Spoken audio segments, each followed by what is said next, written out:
Sister Julia was born Stanislawa Rodzinska in southern Poland in 1899.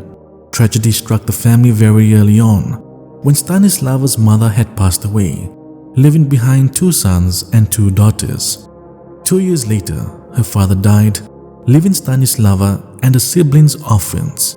The parish priest arranged for Stanislawa and her sister Janina to stay with the Sisters of Saint Dominic, who served in the parish. Stanislawa took part in the sisters' parish ministry, primarily teaching catechism classes, serving the sick of the village, and accompanying with the dying. Such experiences undoubtedly shaped young Stanislawa Rodzinska, who for some time expressed interest in becoming a sister herself. In August of 1917, Stanislawa received the Dominican habit and the name Maria Julia, and began to more systematically learn how to love and serve God in the charism of the Sisters of Saint Dominic. After novitiate, Sister Julia resumed training to be a teacher.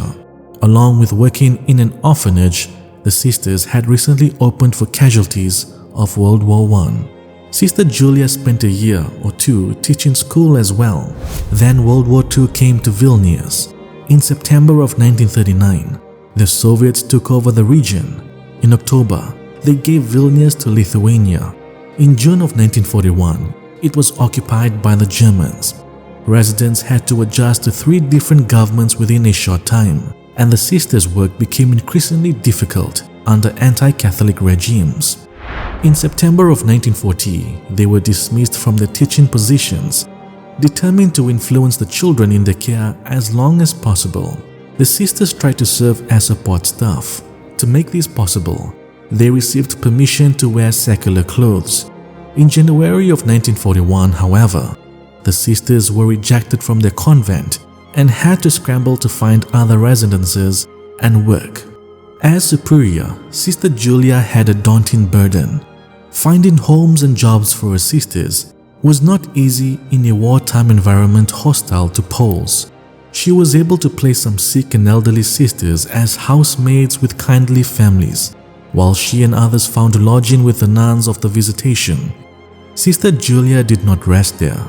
She joined in underground activities to pass on the Polish language and history, as well as the Catholic religion, subjects that were being suppressed and replaced by Lithuanian policies.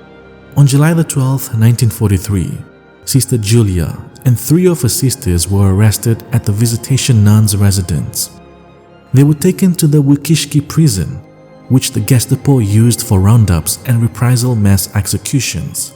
While the others were held in a collective cell, Sister Julia was placed in solitary confinement in cell 31B, a cement closet so small that she could only sit. Sister Julia endured these conditions for a year. Probably the greatest source of Sister Julia's suffering was being deprived of the sacraments. Surely, she must have relied on the one thing available to her, and which she had always treasured: prayer. One prisoner who passed Sister Julia as she was being led from the isolation cell recalled that peace and interior recollection radiated from her face. Her sisters at the general house heard that Sister Julia was suffering unspeakably, but with faith that God's providence would allow her to persist until release.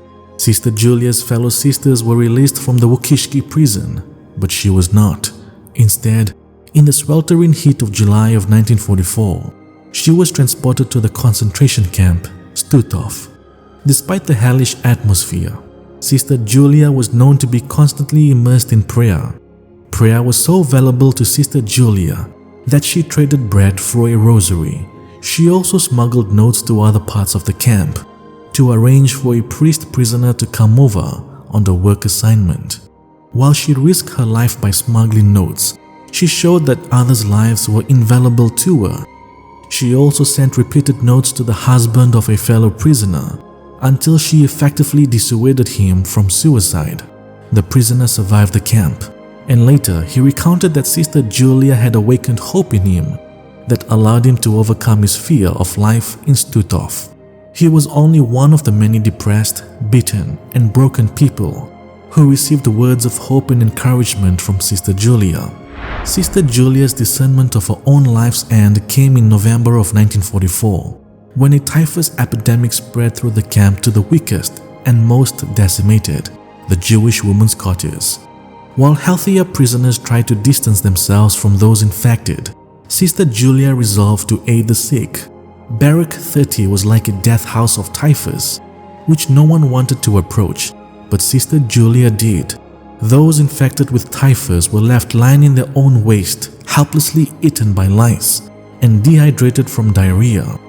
Doing what little she could, she moistened their lips with water and comforted them by merciful actions and spiritual words. She even rescued one of those who had been left for dead, taking particular care of her so that the woman could survive the camp and return to her little daughter outside. While the woman did survive, Sister Julia fell victim to the typhus herself, as Sister Julia was overcome with typhus fever. She clearly knew death was approaching, and prisoners witnessed tears come from her, tears and prayers for those loved ones whom she would not see again. Even as it became more and more difficult to move, Sister Julia did not stop serving others. Her sick neighbors called her name and waited for her to lean over them.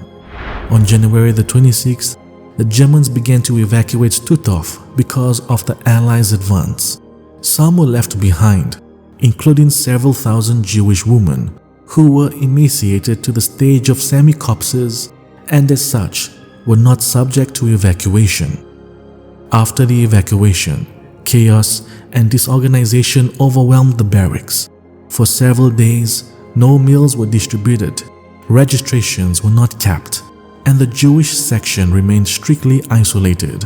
Sister Julia died less than a month later, only a few months before the camp was liberated. On February the 20th, those lying near her in Barrack 27 heard her murmured prayers cease.